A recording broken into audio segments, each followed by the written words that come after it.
Hello साथियों, मैं पंकज वैष्णव आप सभी का स्वागत करता हूं मिशन ज्ञान चैनल पर। आज हम जानेंगे सौर मंडल के बारे में। ये जो चैप्टर है ये आपके एग्जाम के लिए बहुत ज्यादा इंपॉर्टेंट है। यहां से आपको एक दो क्वेश्चन एग्जाम में देखने को मिलते ही मिलते हैं। तो आइए समझते हैं क्या है सौर मंडल। देखिए, पृथ्वी पर, हमारी पृथ्वी पर मैन ऊर्जा का स्रोत है सूर्य। तो इस सूर्य, इसके 8 ग्रह, इन ग्रहों के उपग्रह और अन्य खगोलीय बॉडी जैसे कि क्षुद्र ग्रह, धूमकेतु, इन सब को मिलाकर बनता है सौर मंडल और ये ही है सूर्य का परिवार। तो सौर मंडल किसे कहते हैं? सूर्य, उसके 8 ग्रह, उनके उपग्रह, धूमकेतु, क्षुद्र ग्रह आदि खगोलीय बॉडी से मिलकर जो चीज बनती है उसे ही कहा जाता है सौर मंडल, उसे ही कहा जाता है सूर्य का परिवार। अब ये 8 ग्रह कौन कौन से हैं, इन्हीं चीजों को हमें डिटेल में देखना है। सूर्य के अंदर क्या क्या प्रॉपर्टी है, उपग्रह किसे कहते हैं, क्षुद्र ग्रहों का बेल्ट क्या है और पृथ्वी का एकमात्र प्राकृतिक उपग्रह कौन सा है, उसके बारे में हमें डिटेल में देखना है। तो सौर मंडल किसे कहते हैं? सूर्य का परिवार सौर मंडल कहलाता है। सौर मंडल में क्या क्या चीजें आती हैं? सूर्य का परिवार सौर मंडल कहलाता है। सौर मंडल में क्या क्या चीजें आती हैं? सूर्य के चारों तरफ चक्कर लगाने वाले 8 ग्रह, उन 8 ग्रहों के उपग्रह को क्षुद्र ग्रह, धूमकेतु आदि सब चीजें मिलकर बनाता है सौर मंडल। सौर मंडल में जो सूर्य है वो अकेला 99.99 यानी कि 99.99% अकेले सूर्य का ही है। बाकी सारे ग्रह, उपग्रह, धूमकेतु, क्षुद्र ग्रह, जितने भी अन्य खगोलीय पिंड है, अन्य खगोलीय बॉडी है, वो मात्र 0.01% द्रव्यमान रखते हैं। अकेला सूरज इतना बड़ा हिस्सा है पूरे सौर मंडल का। तो इसी सूरज के बारे में हमें जानना है। सबसे पहले सूरज में ये जो एनर्जी आती है वो आती कहां से है? देखो, सूर्य ही सारे ग्रहों को एनर्जी देता है, सूर्य ही सारे ग्रहों को ऊष्मा देता है। तो सूर्य के खुद के अंदर ये ऊष्मा, एनर्जी आती कहां से है? देखिए, सूर्य के अंदर जो हाइड्रोजन होता है उसके परमाणु धीरे धीरे मिलकर एक बड़े नाभिक का निर्माण करते हैं, हीलियम का निर्माण करते हैं। तो जब दो छोटे परमाणु एक बड़े नाभिक का निर्माण करते हैं मिलकर, तो उसके अंदर से ऊष्मा पैदा होती है, उसके अंदर से एनर्जी पैदा होती है और यह क्रिया लगातार चलती रहती है सूरज में। इसलिए सूरज में बहुत ज्यादा ऊष्मा है, सूरज में बहुत ज्यादा एनर्जी है और इस क्रिया को, दो छोटे परमाणुओं का बड़े नाभिक में बदलने की क्रिया को कहा जाता है न्यूक्लियर फ्यूजन और जिसे हिंदी में कहा जाता है नाभिकीय संलयन। तो आपको एग्जाम के लिए पता होना चाहिए कि सूर्य में ऊष्मा या ऊर्जा कैसे बनती है, उस प्रोसेस का नाम है नाभिकीय संलयन। और कौन से छोटे परमाणुओं का नाभिकीय संलयन होता है? हाइड्रोजन का होता है नाभिकीय संलयन। और बनता क्या है? हीलियम के परमाणु, हीलियम का नाभिक बनता है।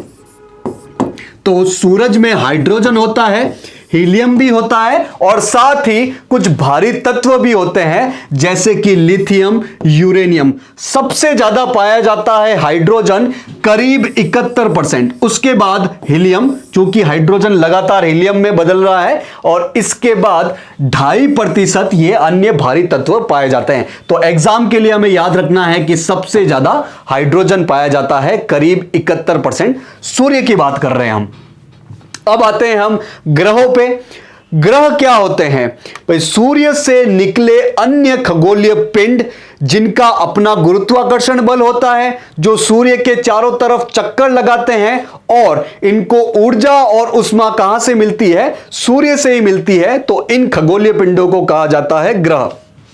तो ग्रह किसे कहते हैं? सूर्य से निकलने वाले वो पिंड, निकले हुए वो पिंड जो सूर्य के चारों तरफ चक्कर लगाते हैं और इनको ऊष्मा और प्रकाश किनसे मिलती है? सूर्य से ही मिलती है। इन ग्रहों का अपना गुरुत्वाकर्षण बल होता है, साथ ही ये सूर्य के चारों तरफ एक निश्चित कक्षा में ही चक्कर लगाते हैं। ग्रहों की संख्या कितनी है? ग्रह है टोटल 8। कौन कौन से है? सबसे पहले है बुध ग्रह, फोटो के माध्यम से देखते हैं। सबसे पहले आपको सूर्य के सबसे नजदीक वाला ग्रह पता होना चाहिए, वो है बुध ग्रह। उसके बाद आपको मिलेगा शुक्र ग्रह, फिर मिलेगा पृथ्वी, उसके बाद मंगल, बृहस्पति, शनि, अरुण और वरुण। ये टोटल 8 ग्रह है। इनको याद कैसे रखोगे? इनको याद करने के लिए आप सप्ताह के दिन का यूज करो। सबसे पहले शुरुआत करो भगवान गणेश के दिन से, यानी कि बुध।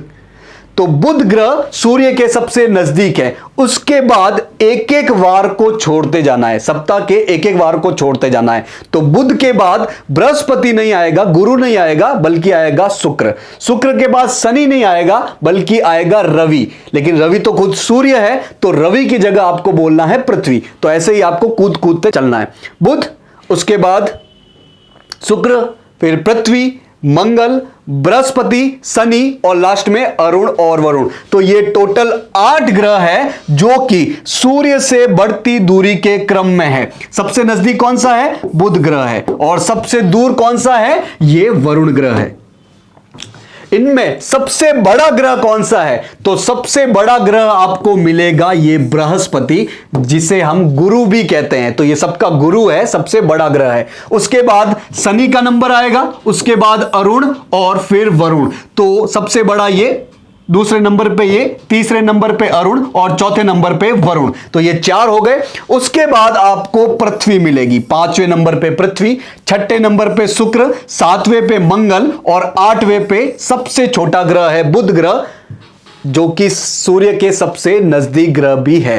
तो पीछे वाले 4 ग्रह अलग क्रम में याद करो और आगे वाले 4 ग्रह अलग क्रम में याद करो। ये जो आगे वाले 4 ग्रह हैं, इनको आप पार्थिव ग्रह कहते हैं, चूंकि ये चट्टानों से बने हैं मुख्यतः, इसलिए इनको पार्थिव ग्रह कहा जाता है। वहीं पीछे वाले जो 4 ग्रह हैं, उन्हें जोवियन ग्रह कहा जाता है। चूंकि ये गैस से बने हैं, इसलिए इन्हें जोवियन ग्रह कहा जाता है। तो आगे वाले 4 अलग पार्थिव ग्रह और पीछे वाले 4 अलग जोवियन ग्रह। सबसे बड़ा गुरु, उसके बाद गुरु बृहस्पति, उसके बाद शनि, फिर अरुण और वरुण। 4 हो गए। 5वें नंबर पे आपको मिलेगा पृथ्वी, 6ठे नंबर पे शुक्र, फिर मंगल और सबसे छोटा है बुध ग्रह। तो ये सारी चीजें हमें एग्जाम के लिए याद रखनी है कि 8 ग्रह है। 8 ग्रह में आगे वाले 4 ग्रह क्या कहलाते हैं? पार्थिव ग्रह कहलाते हैं, या इन्हें आंतरिक ग्रह भी कहते हैं। चूंकि ये अंदर है, सूर्य की तरफ है, इसलिए इन्हें आंतरिक ग्रह भी कहते हैं। कौन कौन से ग्रह हैं? आगे वाले 4, बुध, 1 कूदो शुक्र, 1 कूदो पृथ्वी, 1 कूदो मंगल। उसके बाद पीछे वाले 4 ग्रह क्या कहलाते हैं? जोवियन ग्रह कहलाते हैं या बाह्य ग्रह कहलाते हैं। क्योंकि ये गैस से बने हैं, इसलिए इन्हें गैसीय ग्रह भी कहा जाता है। कौन कौन से ये ग्रह? बृहस्पति, शनि, अरुण और वरुण। इनमें अगर सूर्य से दूरी के क्रम में पूछा जाए तो क्या होगा? सबसे पहले होगा बुध, 1 कूदना है शुक्र, 1 कूदना है पृथ्वी, कूदना है मंगल, बृहस्पति, शनि, अरुण और वरुण। सबसे नजदीक बुध, सबसे दूर कौन सा? वरुण। यदि आकार की दृष्टि से बात की जाए तो सबसे बड़ा है बृहस्पति, उसके बाद शनि, अरुण और वरुण। तो ये तो हो गए पीछे वाले 4 ग्रह। उसके बाद नंबर आएगा पृथ्वी का, यानी कि आंतरिक ग्रहों में, अंदर वाले 4 ग्रहों में सबसे बड़ा ग्रह पूछा जाए तो पृथ्वी होगा। पीछे वाले 4 को छोड़ दिया जाए तो जो पीछे 4 लिखे हुए हैं वो तो आंतरिक ग्रह है। तो आंतरिक ग्रहों में सबसे बड़ा ग्रह कौन सा है? पृथ्वी है।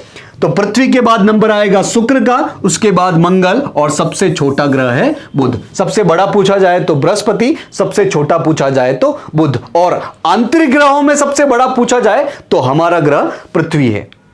अब एक एक करके इन ग्रहों के बारे में देखते हैं। तो सबसे पहले सबसे नजदीक वाला ग्रह कौन सा है? बुध, जिसे इंग्लिश में कहा जाता है मरकरी। तो ये सूर्य के सबसे निकटतम ग्रह है और पूरे सौर मंडल के 8 ग्रहों में सबसे छोटा ग्रह भी है। चूंकि सूर्य के सबसे नजदीक है तो इसकी जो कक्षा है सूर्य के चारों तरफ घूमने की, ये मान लीजिए सूर्य, तो सबसे नजदीक बुध है, तो इसका सूर्य के चारों तरफ चक्कर लगाने का ये जो कक्षा है वो भी सबसे छोटी है। तो सूर्य के चारों तरफ चक्कर सबसे जल्दी कौन लगाएगा? बुध लगाएगा, सबसे नजदीक है, इसकी कक्षा भी बहुत छोटी है। तो बुध सूर्यमंडल में, सौर मंडल में सूर्य का सबसे निकटतम ग्रह है, सबसे नजदीक वाला ग्रह है। यह सूर्य के इतना करीब होने के कारण सूर्य की परिक्रमा सबसे कम समय में लगाता है, क्योंकि इसकी कक्षा भी बहुत छोटी होगी और आकार की दृष्टि से यह सबसे छोटा ग्रह है। साथ ही इसका कोई उपग्रह नहीं है। उपग्रह मतलब जो बुध के चारों तरफ भी चक्कर लगाए, जैसे कि पृथ्वी का उपग्रह है, पृथ्वी का प्राकृतिक उपग्रह है चंद्रमा, जो कि पृथ्वी के चारों तरफ चक्कर लगाता। तो बुध का कोई उपग्रह नहीं है। पूरे सौर मंडल में सभी ग्रहों के उपग्रह है सिवाय दो ग्रहों के। जो आगे वाले दो ग्रह है जो सूर्य के सबसे नजदीक है, कौन कौन सा? बुध और शुक्र। तो इन दो ग्रहों के कोई उपग्रह नहीं है, बाकी सभी ग्रहों के उपग्रह है।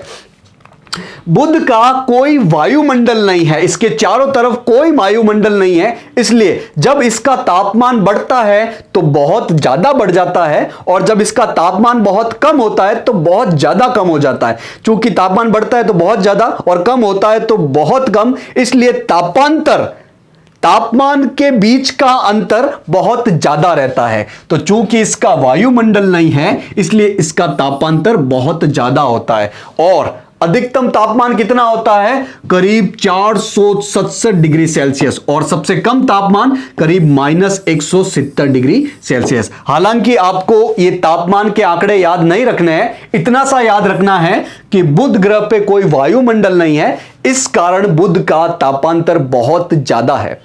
नेक्स्ट ग्रह आते हैं, सेकेंड नंबर वाला ग्रह शुक्र। तो बुध के बाद दूसरा निकटतम ग्रह कौन सा है? शुक्र ग्रह है। शुक्र ग्रह का भी अपना कोई उपग्रह नहीं है। शुक्र के वायुमंडल में कुछ ऐसी गैसें हैं जो कि शुक्र को पूरे सौर मंडल के 8 ग्रहों में सबसे गर्म ग्रह बनाती है। आप सोचोगे कि बुध सबसे नजदीक है सूर्य के, तो बुध सबसे गर्म होना चाहिए, लेकिन शुक्र के वायुमंडल में ऐसी गैसें हैं, मुख्य रूप से कार्बन डाइऑक्साइड है, इसलिए शुक्र ग्रह बहुत ज्यादा गर्म है, सबसे ज्यादा गर्म है, इसलिए इसे गर्म ग्रह भी कहते हैं। सूर्य का जो आकार और आकृति पृथ्वी के समान है, इसलिए इसे पृथ्वी का सिस्टर प्लैनेट या पृथ्वी की बहन ग्रह भी कहते हैं। शुक्र जो है वो सूर्य के जो रोशनी है उसको बहुत ज्यादा परावर्तन करता है, इसलिए ये सौर मंडल का सबसे चमकीला ग्रह है। तो एग्जाम के लिए हमें शुक्र से रिलेटेड क्या क्या बातें याद रखनी है?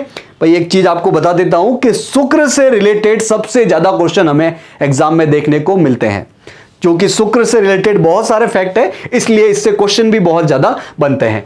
तो शुक्र जो है वो सूर्य से 2 नंबर निकटतम ग्रह है और पृथ्वी के सबसे निकटतम ग्रह शुक्र ही है। अगर क्वेश्चन पूछा जाए कि पृथ्वी के सबसे निकटतम ग्रह कौन सा है, तो शुक्र है। यह पृथ्वी के सबसे निकटतम ग्रह है। इसका आकार और आकृति पृथ्वी के समान है, इसलिए इसे पृथ्वी का सिस्टर प्लैनेट भी कहते हैं। यह एग्जाम प्रीवियस ईयर क्वेश्चन में पूछा जा चुका है कि पृथ्वी का सिस्टर प्लैनेट कौन सा है? शुक्र ग्रह। चूंकि सुबह के समय यह पूर्व दिशा में दिखता है और शाम के समय यह पश्चिम दिशा में दिखता है, इसलिए इसे भोर का तारा या संध्या का तारा भी कहते हैं। तो एग्जाम में क्वेश्चन आए, भोर का तारा या संध्या का तारा किसे कहा जाता है? सूर्य को नहीं कहा जाता है, शुक्र को कहा जाता है। शुक्र ग्रह, इसका भी कोई उपग्रह नहीं है। भाई पूरे सौर मंडल में 2 ही ग्रह है जिसके कोई उपग्रह नहीं है, एक तो सबसे पहले वाला बुध और दूसरा नंबर वाला शुक्र। इसके साथ एक खासियत है कि यह पूर्व से पश्चिम दिशा में चक्कर लगाता है अपने अक्ष पर। सौर मंडल में जितने भी ग्रह है वो पश्चिम से पूर्व दिशा में घूमते हैं अपने अक्ष पर। भाई कोई भी ग्रह 2 प्रकार की मूवमेंट करता है, एक तो अपने अक्ष पर और एक सूर्य के चारों तरफ। सूर्य के चारों तरफ तो सभी ग्रह एक ही दिशा में चक्कर लगाते हैं, लेकिन जब अपने अक्ष पर घूमने की बात होती है तो 6 ग्रह पश्चिम से पूर्व दिशा में घूमते हैं। सिर्फ 2 ग्रह ऐसे हैं जो पूर्व से पश्चिम दिशा में घूमते हैं। कौन कौन से? एक तो है शुक्र और एक जो सेकंड लास्ट वाला ग्रह है अरुण। तो आगे से 2 नंबर वाला ग्रह और पीछे से 2 नंबर वाला ग्रह, ये दोनों ही पूर्व से पश्चिम दिशा में अपनी अक्ष पर घूमते रहते हैं। यह सर्वाधिक गर्म ग्रह है क्योंकि इसके वायुमंडल में कुछ ऐसी गैसें पाई जाती है जैसे कि कार्बन डाइऑक्साइड, जो कि इनको सबसे गर्म ग्रह बनाती है। यह सौर ऊर्जा का सबसे ज्यादा परावर्तन करता है। सौर ऊर्जा जब मिलती है तो सबसे ज्यादा परावर्तन करने वाला ग्रह कौन सा है? शुक्र ग्रह। इसीलिए यह सबसे ज्यादा चमकीला ग्रह है। तो शुक्र के बारे में यह सारी चीजें हमें पता होनी चाहिए। तीसरा ग्रह आता है अपना ग्रह पृथ्वी। पृथ्वी पूरे सौर मंडल का एकमात्र ऐसा ग्रह है जहां पर जीवन पाया जाता है, जहां पर आपको जीव जंतु, पेड़ पौधे और मानव जाति देखने को मिलेगी। चूंकि पृथ्वी पर पानी बहुत ज्यादा है और अंतरिक्ष से देखने पर यह आसमानी कलर का दिखता है, इसीलिए इसे ब्लू प्लैनेट भी कहते हैं, नीला ग्रह भी कहते हैं। इसका एक ही प्राकृतिक उपग्रह है। अभी तक हमने 2 ग्रह देखे, बुध और शुक्र, इनके कोई उपग्रह नहीं है, लेकिन अब उपग्रह की बात शुरू होगी और पृथ्वी को मिलेगा एक उपग्रह जिसका नाम है चंद्रमा। देखिए, उपग्रह 2 प्रकार के होते हैं। एक तो कृत्रिम उपग्रह जिसे इंसान खुद भेजता है, मुख्य रूप से टेलीकम्युनिकेशन और आईटी टेक्नोलॉजी के लिए। लेकिन प्राकृतिक उपग्रह जो कि प्रकृति द्वारा ही प्रदत्त है, वो पृथ्वी का एकमात्र ही है जिसका नाम है चंद्रमा। तो पृथ्वी से रिलेटेड हमें क्या क्या चीजें पता होनी चाहिए कि यह सौर मंडल का एकमात्र ग्रह है जिस पर जीवन पाया जाता है। पेड़ पौधे, जीव जंतु और मानव जाति सिर्फ और सिर्फ पृथ्वी पर ही मिलेगी। यह सूर्य का तीसरा निकटतम ग्रह है, यह तो हमें चीज पता ही है। आंतरिक ग्रहों में यह सबसे बड़ा ग्रह है। भाई, सबसे बड़े ग्रहों की हमने जब बात की थी तो पीछे वाले 4 टॉप 4 में आते हैं, लेकिन जब अंदर वाले 4 की हम बात करते हैं तो पृथ्वी इन अंदर वाले 4 में, आंतरिक ग्रहों में, पार्थिव ग्रहों में सबसे बड़ा ग्रह है। तो अगर क्वेश्चन पूछे कि सबसे बड़ा ग्रह कौन सा है पूरे सौर मंडल में, तो बृहस्पति। लेकिन आंतरिक ग्रहों में सबसे बड़ा ग्रह कौन सा है? तो पृथ्वी। और सारे 8 ही ग्रहों में सबसे छोटा ग्रह कौन सा है? तो बुध है। पृथ्वी पर जल बहुत ज्यादा है, इसीलिए इसे नीला ग्रह या ब्लू प्लैनेट भी कहते हैं। नीला ग्रह किसे कहते हैं? पृथ्वी को कहा जाता है। और इसका एकमात्र प्राकृतिक उपग्रह कौन सा है? चंद्रमा है, जो कि पृथ्वी के चारों तरफ चक्कर लगाता है। पृथ्वी के बाद चौथा ग्रह आएगा मंगल ग्रह। मंगल ग्रह जो है उस पर लो ऑक्साइड बहुत ज्यादा पाया जाता है। लो ऑक्साइड पाए जाने के कारण मंगल ग्रह का कलर लाल होता है, इसीलिए इसे लाल ग्रह भी कहते हैं। तो अभी तक 2 नाम आ चुके हैं, एक तो नीला ग्रह कौन सा है? पृथ्वी, और एक लाल ग्रह कौन सा है? मंगल, या जिसे मार्स कहते हैं। मंगल के 2 उपग्रह है, बुध के 0, शुक्र के 0, पृथ्वी के 1, मंगल के 2। और ये 2 उपग्रह कौन से हैं? फोबोस और डेमोस। तो मंगल ग्रह से रिलेटेड इंपॉर्टेंट बातें हमें क्या ध्यान रखनी है कि मंगल ग्रह को लाल ग्रह कहते हैं। किस ग्रह को लाल ग्रह कहते हैं? मंगल ग्रह को। क्यों कहते हैं? क्योंकि इसका कलर लाल है। इसका कलर लाल क्यों है? क्योंकि यहां पर इसकी सतह पर लो ऑक्साइड पाया जाता है, इसलिए इसका रंग लाल है। और इसके उपग्रह कितने हैं? इसके 2 उपग्रह है। कौन कौन से? फोबोस एवं डेमोस। मंगल के बाद अब हम चलते हैं पीछे वाले 4 ग्रहों की तरफ, जो कि है जोवियन ग्रह। इसमें सबसे बड़ा ग्रह और सौर मंडल का भी सबसे बड़ा ग्रह बृहस्पति। बृहस्पति सौर मंडल का सबसे बड़ा ग्रह है और बृहस्पति उपग्रह के मामले में सबसे बड़ा ग्रह माना जाता था, यानी कि सबसे ज्यादा उपग्रह की संख्या बृहस्पति के पास थे। लेकिन 1-2 साल पहले शनि, जो कि इसके बाद आएगा, उसने उपग्रह के मामले में बृहस्पति को पछाड़ दिया है। तो इस बृहस्पति से रिलेटेड हमें क्या क्या पॉइंट याद रखने हैं कि ये सबसे बड़ा ग्रह है और ये गैसों से बना हुआ है, इसीलिए तो इनको जोवियन ग्रह या गैसीय ग्रह या बाह्य ग्रह भी कहते हैं। इसके वायुमंडल में मुख्यतः हाइड्रोजन एवं हीलियम पाई जाती है। इसके वायुमंडल में मुख्यतः ये दो गैसें पाई जाती है, हाइड्रोजन और हीलियम। इसके उपग्रहों की संख्या है 79, 79। बहुत ज्यादा उपग्रह है इनके पास और इनमें सबसे बड़ा उपग्रह, आपको नाम याद रखना है, गैनीमेड। ये जो गैनीमेड उपग्रह है वो पूरे सौर मंडल का सबसे बड़ा उपग्रह है। सौर मंडल का सबसे बड़ा ग्रह बृहस्पति, और बृहस्पति का जो उपग्रह है गैनीमेड वो पूरे सौर मंडल का सबसे बड़ा उपग्रह है। बृहस्पति के बाद आएगा नंबर शनि का। तो शनि सौर मंडल का दूसरा सबसे बड़ा ग्रह है। बृहस्पति 1 नंबर पे है, शनि 2 नंबर पे है। इसके चारों तरफ 7 रिंग पाई जाती है। शनि के चारों तरफ रिंग पाई जाती है। तो जब भी आप किसी फोटो में बहुत ज्यादा हैवी रिंग देखो तो आप समझ जाना वो शनि ग्रह है। तो शनि के चारों तरफ रिंग पाई जाती है, करीब 7 रिंग पाई जाती है और उपग्रह के मामले में यह सबसे बड़ा ग्रह है। इसके 82 उपग्रह है। बृहस्पति के कितने थे? 79 थे, उससे 3 ज्यादा है शनि के पास। और टाइटन सबसे बड़ा उपग्रह है शनि का। तो गैनीमेड सबसे बड़ा उपग्रह है किसका? बृहस्पति का। और टाइटन सबसे बड़ा उपग्रह है किसका? शनि का। और पूरे सौर मंडल का सबसे बड़ा उपग्रह कौन सा है? तो गैनीमेड है। शनि इतना तेजी से घूमता है कि यह चपटा लगने लगता है, इसलिए यह सौर मंडल का सबसे चपटा ग्रह है। बहुत तेजी से घूमता है इसलिए यह चपटा दिखता है, इसलिए यह सौर मंडल का सबसे चपटा ग्रह है। शनि के बाद नंबर आएगा अरुण का। जैसे कि हमने शुक्र के दौरान बात की थी कि सारे ग्रह पश्चिम से पूर्व की तरफ अपने अक्ष पर चक्कर लगाते हैं, लेकिन शुक्र और ये अरुण अपने अक्ष पर पूर्व से पश्चिम की ओर चक्कर लगाते हैं।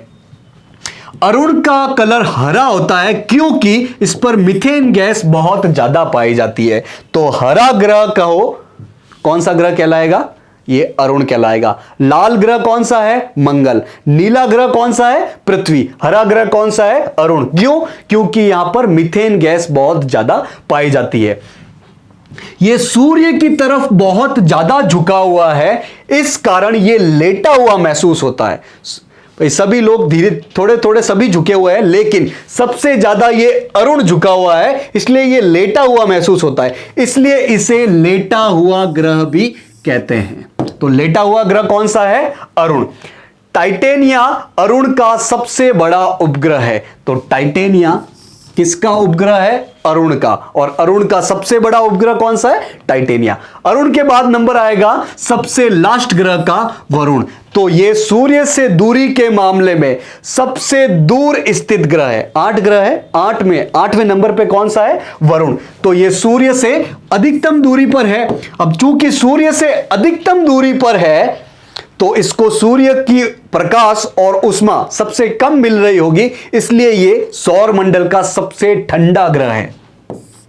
भाई बुध सबसे नजदीक है तो सबसे गर्म होना चाहिए, लेकिन शुक्र जो कि दूसरे नंबर का ग्रह है उसकी वायुमंडल में ऐसी गैसेस है जो कि ऊष्मा और एनर्जी को बहुत ज्यादा अवशोषित करती है, इसलिए सबसे गर्म ग्रह शुक्र है। लेकिन ठंडे ग्रह में इस तरह की कोई बात नहीं है, जो सबसे दूर ग्रह होगा वो ही सबसे ठंडा ग्रह है। इसके 14 उपग्रह है और इसका उपग्रह है ट्राइटन। ये पृथ्वी के उपग्रह चंद्रमा से भी बड़ा है। तो ट्राइटन चंद्रमा से भी बड़ा है और ट्राइटन किसका उपग्रह है? वरुण का उपग्रह है। और इसका सबसे छोटा उपग्रह नैयाद है। आपको बाकी सारे उपग्रह याद हो नहीं हो, आपको बृहस्पति का गैनीमेड और शनि का टाइटन ये दोनों पता होने चाहिए, और सौर मंडल का सबसे बड़ा उपग्रह गैनीमेड है ये पता होना चाहिए। वरुण ये हो गए टोटल 8 ग्रह। अब बात करते हैं हम प्लूटो की। भाई प्लूटो 2006 से पहले 9वां ग्रह हुआ करता था, लेकिन चूंकि इसने एक कंडीशन फुलफिल नहीं की, वो कंडीशन ये थी कि जब ये सूर्य के चारों तरफ चक्कर लगा रहा हो तो इसकी जो ये चक्कर लगाने का कक्ष हो, इसकी खुद की होनी चाहिए, किसी दूसरे खगोलीय बॉडी या किसी दूसरे ग्रह की नहीं होनी चाहिए। लेकिन चूंकि प्लूटो ये कंडीशन फुलफिल नहीं कर पाया, इसलिए 2006 में अंतरराष्ट्रीय खगोलीय संघ, इंटरनेशनल एस्ट्रोनॉमिकल यूनियन, जो कि ये डिसाइड करता है कि कौन ग्रह है और कौन ग्रह नहीं है, इसने 2006 से इसको ग्रहों की कैटेगरी से बाहर निकाल दिया और इसे बोल दिया गया है बौना ग्रह। तो आज की तारीख में प्लूटो ग्रह नहीं है। पहले हुआ करता था 2006 से पहले, लेकिन अब नहीं है, अब केवल 8 ग्रह है। तो प्लूटो से रिलेटेड हमें क्या क्या बातें पता होनी चाहिए कि 2006 से पहले प्लूटो 9वां ग्रह हुआ करता था और ये सबसे ज्यादा दूरी पर स्थित था, मतलब वरुण के भी बाद आता था इसका नंबर। तो ये दूरी क्रम के अनुसार सबसे दूरी पर स्थित ग्रह था, लेकिन अब तो ये ग्रह रहा ही नहीं है, तो इस तरह की कंडीशन अब है ही नहीं, क्योंकि प्लूटो की कक्षा वरुण ग्रह की कक्षा से ओवरलैप करती थी। वरुण जो कि 8वां ग्रह है, उसकी कक्षा और इसकी कक्षा दोनों ओवरलैप करती थी। इस वजह से प्लूटो को ग्रहों की श्रेणी से बाहर निकाल दिया गया। कब निकाला गया? 2006 में। किसने निकाला? अंतरराष्ट्रीय खगोलीय संघ, इंटरनेशनल एस्ट्रोनॉमिकल यूनियन। अच्छा, ग्रहों की कक्षा से बाहर निकाल के इसको क्या बना दिया गया? इसको बौना ग्रह या फिर ड्वार्फ प्लैनेट बना दिया गया। तो प्लूटो के बारे में ये सारी चीजें हमें पता होनी चाहिए। अब सूर्य और पृथ्वी से रिलेटेड कुछ बातें हमें एग्जाम के लिए पता होनी चाहिए कि सूर्य पृथ्वी से करीब 15 करोड़ किलोमीटर की दूरी पर है। पृथ्वी को एनर्जी, ऊष्मा किससे मिलती है? ये सूर्य से ही मिलती है।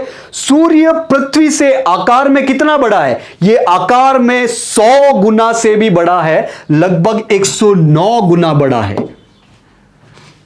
अगर आकार की बात की जाए तो पृथ्वी का 109 गुना बड़ा है सूरज, लेकिन गुरुत्वाकर्षण बल 109 गुना नहीं है, बल्कि ये तो 28 गुना ही है। तो ये दो चीजें आपको, ये दो फैक्ट आपको एग्जाम के लिए याद रखने हैं कि आकार के मामले में 109 गुना बड़े होते हुए भी सूर्य का गुरुत्वाकर्षण पृथ्वी के गुरुत्वाकर्षण से 28 गुना बड़ा ही है।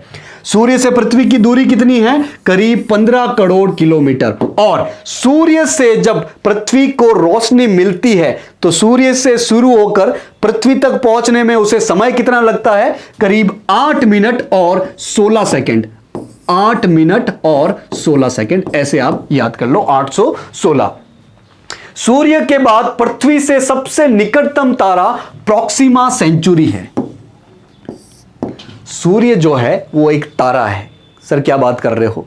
तारे तो हम रात में टिमटिमाते हुए देखते हैं। हाँ, वो सारे तारों की तरह सूर्य भी एक तारा है। तारा किसे कहते हैं? जिसकी अपनी खुद की रोशनी होती है, खुद की ऊष्मा होती है, खुद की एनर्जी होती है। तो सूर्य भी एक तारा है और इसी तारे के माध्यम से ये जो सौर मंडल के 8 ग्रह है, सबको ऊष्मा और एनर्जी मिलती है। तो चूंकि पृथ्वी के सबसे नजदीक तारा कौन सा है? सूर्य। तो दूसरे नंबर का तारा पृथ्वी के सबसे नजदीक प्रॉक्सिमा सेंचुरी। तो दो तारे आपको याद रखने हैं, सूर्य और प्रॉक्सिमा सेंचुरी। सबसे नजदीक तारा कौन सा है? सूर्य, 15 करोड़ किलोमीटर दूरी पर। और दूसरा सबसे नजदीक तारा कौन सा है? Proxima Centauri. अब सूर्य के चारों तरफ पृथ्वी जब चक्कर लगा रही होती है तो उसका कक्ष एकदम गोलाकार नहीं होता है। क्या कहना चाह रहा हूं मैं कि ये सूर्य है, सूर्य के चारों तरफ पृथ्वी चक्कर लगाती है, लेकिन वो एक गोलाकार नहीं बल्कि अंडाकार कक्ष में सूर्य के चारों तरफ चक्कर लगाती है। तो इस अंडाकार कक्ष के कारण दो स्थिति बनती है, जिसमें एक स्थिति में पृथ्वी सूर्य के सबसे नजदीक होती है और एक स्थिति में पृथ्वी सूर्य से सबसे दूरी पर स्थित होती है। तो इन दो कंडीशन के कुछ नाम है, जैसे कि अगर सबसे नजदीक है तो उसे कहा जाता है उपसौर। उपसौर, सौर के सबसे नजदीक। और सबसे ज्यादा दूरी को कहा जाता है अपसौर। वो है उपसौर, ये है अपसौर। और ये कंडीशन बनती कब है? ये कंडीशन बनती है 3 जनवरी को सबसे नजदीक होती है पृथ्वी सूर्य के, और सबसे दूरी वाली स्थिति बनती है 4 जुलाई को। तो ये 4 चीजें आपको याद रखनी है। सबसे नजदीक पृथ्वी जब सूर्य के होती है उसे कहा जाता है उपसौर, या इंग्लिश में कहा जाता है पेरिहेलियन। ये कंडीशन बनती कब है? ये 3 जनवरी को बनती है। और सबसे दूरी पर, पृथ्वी सूर्य के सबसे दूरी पर जब होती है तो उस कंडीशन को कहा जाता है अपसौर। और ये कंडीशन बनती कौन सी तारीख को है? 4 जुलाई को। उपसौर 3 जनवरी, अपसौर 4 जुलाई को। तो सूर्य और पृथ्वी से रिलेटेड ये सारी चीजें हमें पता होनी चाहिए। अब बात करते हैं पृथ्वी का एकमात्र प्राकृतिक उपग्रह चंद्रमा की। चंद्रमा पृथ्वी का एकमात्र प्राकृतिक उपग्रह है। प्राकृतिक उपग्रह और कृत्रिम उपग्रह क्या होते हैं हमने बात कर ली है। कृत्रिम उपग्रह जिसे इंसान अपनी जरूरतों को, कम्युनिकेशन और इंफॉर्मेशन टेक्नोलॉजी की जरूरतों को पूरा करने के लिए आकाश में भेजता है, और जो पृथ्वी के चारों तरफ चक्कर लगाता है उसे कृत्रिम उपग्रह कहते हैं। चंद्रमा पर यदि आप जाओगे तो आपको पृथ्वी पर जितना वजन है उसका 1/6 महसूस होगा। मतलब कि यहां पर यदि पृथ्वी पर आपका वजन यदि 60 किलो है तो चंद्रमा पर आपका वजन 10 किलो ही होगा, यानी कि 1/6 ही होगा।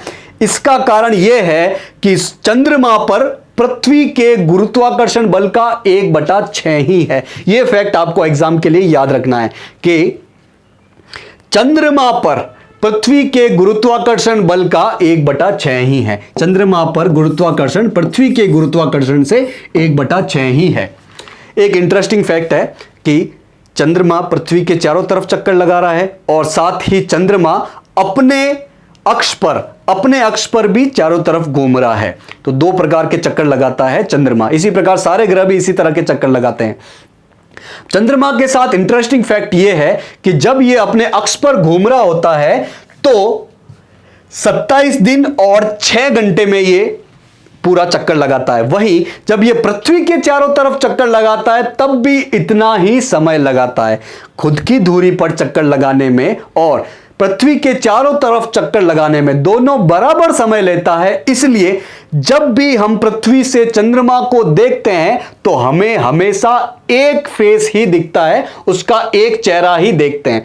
हमें उसका दूसरा वाला हिस्सा कभी नहीं दिखता है। पृथ्वी पर रहने वाले निवासियों द्वारा चंद्रमा का दूसरा फेस, चंद्रमा का दूसरा हिस्सा कभी नहीं देखा गया है। तो यह फैक्ट आपको पता होना चाहिए कि हमें पृथ्वी से चंद्रमा का एक फेस ही दिखता है। क्यों? क्योंकि इसका खुद की दूरी पर घूमने का समय और पृथ्वी के चारों तरफ घूमने का समय बराबर है, जो कि है 27 दिन 6 घंटे।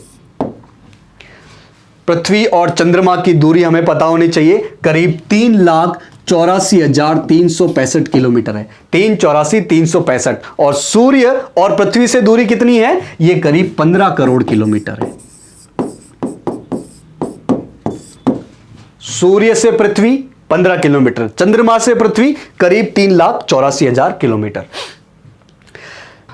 आधे महीने में तो उसका प्रकाशित भाग बढ़ता रहता है और आधे महीने में उसका प्रकाशित भाग कम होता रहता है। मतलब कि आप देखते होंगे कि चंद्रमा धीरे धीरे अपना रूप बड़ा करता है और आधे महीने में अपना रूप धीरे धीरे छोटा करता है। तो जब इसका प्रकाशित भाग बढ़ रहा होता है, जब ये बड़ा हो रहा होता है, तो महीने के उस हिस्से को कहा जाता है शुक्ल पक्ष। और जब चंद्रमा अपना आकार छोटा करता रहता है, इसका प्रकाशित भाग कम होता रहता है, महीने के उस हिस्से को कहा जाता है कृष्ण पक्ष। कृष्ण मतलब काला, यानी कि प्रकाश धीरे धीरे कम हो रहा है, चंद्रमा काला होता जा रहा है, कृष्ण पक्ष। और जब प्रकाश बढ़ रहा होता है उसे कहा जाता है शुक्ल पक्ष। जैसे हमने देखा था कि पृथ्वी सूर्य के सबसे नजदीक होती है उसे उपसौर कहते हैं, और पृथ्वी जब सूर्य से सबसे दूरी पर होती है उसे अपसौर कहते हैं। इसी प्रकार चंद्रमा जब पृथ्वी के सबसे नजदीक होता है अपनी कक्ष में तो उसे उपभू कहा जाता है। भू मतलब पृथ्वी, जमीन, तो भू के सबसे नजदीक चंद्रमा की जब स्थिति होती है तो उसे उपभू कहा जाता है, और जब चंद्रमा अपनी कक्ष में पृथ्वी से सबसे ज्यादा दूरी पे होता है तो उसे अपभू कहा जाता है, इंग्लिश में जिसे कहा जाता है एपोजी। इस फोटो के माध्यम से समझते हैं भाई, चंद्रमा पृथ्वी के चारों तरफ चक्कर लगा रहा है। चंद्रमा पृथ्वी के जब चारों तरफ चक्कर लगा रहा है तो वो गोलाकार कक्ष नहीं है, वो अंडाकार कक्ष है। इस अंडाकार कक्ष में एक स्थिति ऐसी होगी जब वो पृथ्वी के सबसे नजदीक होगा, और एक स्थिति ऐसी होगी जब वो पृथ्वी से सबसे ज्यादा दूरी पे होगा। तो सबसे कम दूरी वाले स्थिति को कहा जाता है उपभू, और सबसे ज्यादा दूरी को कहा जाता है अपभू। तो उपसौर अपसौर पृथ्वी और सूर्य के मामले में है, और उपभू और अपभू पृथ्वी और चंद्रमा के मामले में है। तो ये सारी चीजें हमें चंद्रमा से रिलेटेड पता होनी चाहिए। अब दो कंसेप्ट और है, एक तो है सूर्य ग्रहण और एक है चंद्र ग्रहण। सूर्य ग्रहण मतलब पृथ्वी से सूर्य नहीं दिखता है, और चंद्र ग्रहण मतलब पृथ्वी से चंद्रमा नहीं दिखता है। अब क्यों नहीं दिखता है सूर्य और चंद्रमा? पहले सूर्य ग्रहण को समझते हैं। सूर्य नहीं दिख रहा है, क्यों? क्योंकि पृथ्वी और सूर्य के बीच में आ गया चंद्रमा। पृथ्वी सूर्य के चारों तरफ चक्कर लगा रही है और चंद्रमा पृथ्वी के चारों तरफ चक्कर लगा रहा है। तो इस चक्कर लगाते लगाते ऐसी कंडीशन बन जाती है जब पृथ्वी और सूर्य के मध्य आ जाता है चंद्रमा। तो अब चूंकि पृथ्वी और सूर्य के बीच में आ गया चंद्रमा, तो पृथ्वी से सूर्य दिखता नहीं है, उसे कहा जाता है सूर्य ग्रहण। अब आते हैं चंद्र ग्रहण पे। तो चंद्र ग्रहण क्या होता है? जब चंद्रमा नहीं दिखता है। चंद्रमा क्यों नहीं दिखेगा? क्योंकि चंद्रमा घूमते घूमते पृथ्वी के दूसरे साइड में आ गया। तो जब ये दूसरे साइड में आ जाता है तब सूर्य की रोशनी चंद्रमा तक पहुंचती नहीं है, तो चंद्रमा काला काला ही होता है, पृथ्वी से वो दिखता ही नहीं है, तो उसे कहा जाता है चंद्र ग्रहण। तो चंद्र ग्रहण में चंद्रमा और सूर्य के बीच में आ जाती है पृथ्वी, और सूर्य ग्रहण में सूर्य और पृथ्वी के बीच में आ जाता है चंद्रमा। तो सूर्य ग्रहण और चंद्र ग्रहण हमें एक स्थिति पता होनी चाहिए कि क्या क्या कंडीशन हो रही होती है। तो सूर्य ग्रहण में सूर्य ढक जाता है, सूर्य नहीं दिखता है, पृथ्वी से सूर्य नहीं दिखता है। क्यों नहीं दिखता है? क्योंकि सूर्य और पृथ्वी के बीच में कुछ आ जाता है। ये कुछ क्या आता है? ये चंद्रमा आता है। तो सूर्य और पृथ्वी के बीच आ जाता है चंद्रमा, इसलिए सूर्य नहीं दिखता है। चंद्र ग्रहण में क्या होता है? चंद्रमा नहीं दिखेगा। अब चंद्रमा क्यों नहीं दिखेगा? क्योंकि ये पृथ्वी के दूसरे साइड में आ जाएगा। पृथ्वी के दूसरे साइड में आने की वजह से इस पे सूर्य की रोशनी नहीं पड़ेगी और ये पृथ्वी से दिखेगा नहीं। तो जब सूरज और चंद्रमा के बीच में आ जाती है पृथ्वी, तब चंद्रमा पर रोशनी नहीं पड़ती और उस वजह से हमें पृथ्वी से चंद्रमा दिखाई नहीं देता। इस फोटो के माध्यम से आप देख सकते हो। इस कंडीशन में चंद्रमा बीच में आ गया तो पृथ्वी से सूर्य नहीं दिखेगा, तो यह सूर्य ग्रहण हो गया। इस कंडीशन में चंद्रमा पृथ्वी के पीछे छुप गया तो अब पृथ्वी से चंद्रमा नहीं दिखेगा, क्योंकि चंद्रमा पर सूरज की रोशनी नहीं पड़ेगी। इसे कहते हैं चंद्र ग्रहण। लास्ट कंसेप्ट है एस्टेरॉयड बेल्ट और क्यूपर बेल्ट का। एस्टेरॉयड बेल्ट को हिंदी में कहा जाता है क्षुद्र ग्रहों की बेल्ट। पहले समझते हैं क्षुद्र ग्रह क्या होते हैं। भाई, अंतरिक्ष में ऐसे कुछ बड़ी बड़ी और छोटी छोटी चट्टानें हैं जो कि लाखों की संख्या में है, और ये सूर्य के चारों तरफ एक फिक्स कक्ष में चक्कर लगा रही है, ग्रहों की तरह ही।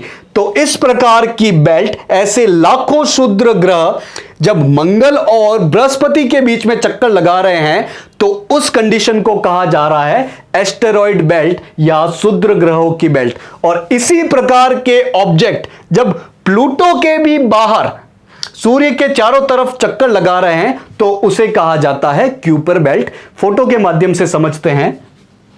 ये अपना सौर मंडल हो गया, सूर्य और ये सारे ग्रह हो गए। इसमें आप देखोगे मंगल और बृहस्पति के बीच में आपको बहुत सारे छोटे छोटे बिंदु दिख रहे होंगे। ये बड़ी बड़ी और छोटी छोटी लाखों चट्टानें हैं जो कि एक फिक्स कक्षा में सूर्य के चारों तरफ चक्कर लगा रही है। तो मंगल और बृहस्पति के बीच में ये जो बेल्ट बन रहा है, इसे कहा जाता है क्षुद्र ग्रहों की बेल्ट या फिर एस्टेरॉयड बेल्ट। तो एग्जाम में क्वेश्चन मिलता है कि एस्टेरॉयड बेल्ट या क्षुद्र ग्रहों की बेल्ट कहां पाई जाती है, तो आपको याद रखना है मंगल और बृहस्पति के बीच में, आगे वाले 4 ग्रह और पीछे वाले 4 ग्रहों के बीच में। और लास्ट में है आपकी क्यूपियर बेल्ट। वहां पर भी क्षुद्र ग्रह ही है, लेकिन वो पाए कहां जाते हैं, वो प्लूटो के बाहर पाए जाते हैं। ये सूर्य के चारों तरफ चक्कर लगा रहे हैं एक फिक्स कक्षा में। वो हो गई क्यूपर बेल्ट। तो ये सारी चीजें थी सौर मंडल से रिलेटेड, जो कि आपके एग्जाम के लिए बहुत ज्यादा इंपॉर्टेंट रहने वाली है। इस चैप्टर से आपको 1-2 क्वेश्चन देखने को मिलेंगे ही मिलेंगे।